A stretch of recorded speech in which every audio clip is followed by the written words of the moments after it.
They humiliated him and called him the garbage boy. But when he finished cleaning the lake, you won't believe what he found. "Hugo, get up, son. It's going to be 4 o'clock in the morning, and if we don't hurry, the other collectors will beat us to the cartons, and even the truck can take everything. Remember that without the plastic to sell, we won't have anything to eat." Hugo was a young boy of 11 years old who daily with his mom collected plastic and cardboard objects, what people threw in the dirty streets of the city.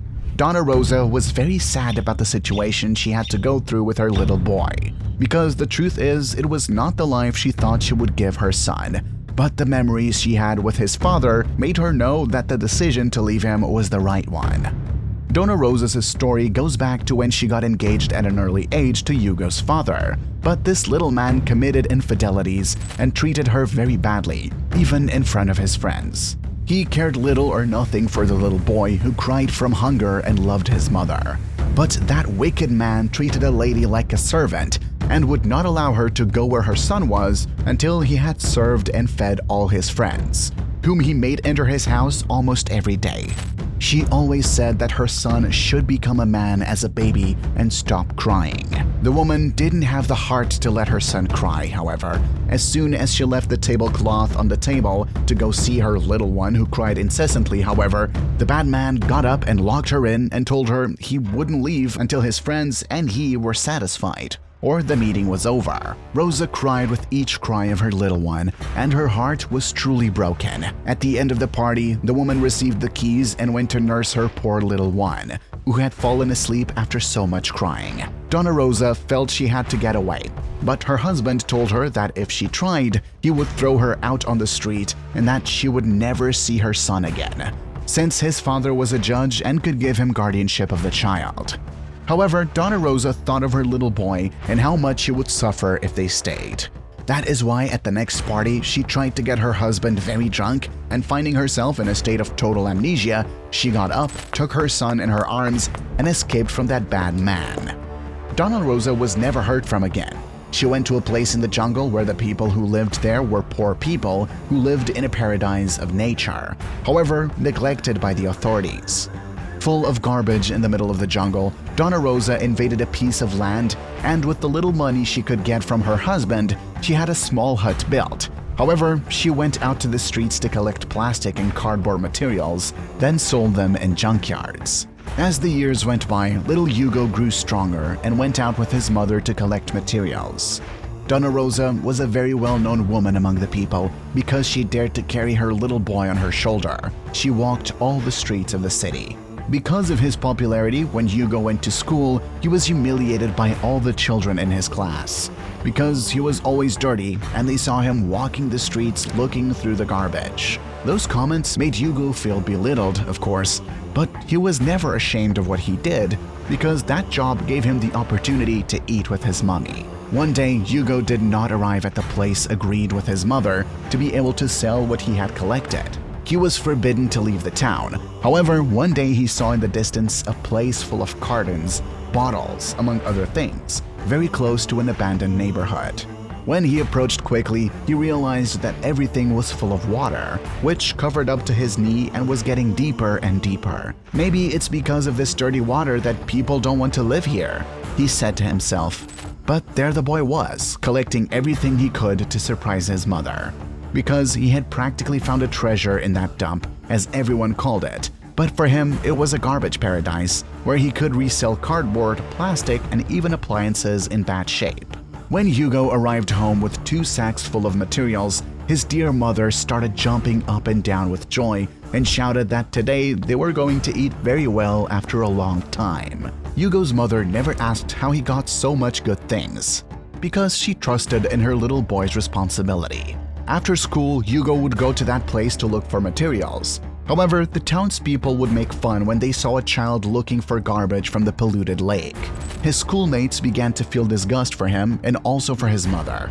They even said that they were crazy But they did not realize that everything they collected made them spend beautiful moments with his mother. Thanks to the sales they made, as the months passed, Hugo noticed that there was nothing left of the materials he collected. "Thank you very much, my dear lake," said Hugo to that place that gave him so much. However, a feeling of guilt invaded his body, and he turned sad to see that beautiful polluted lake.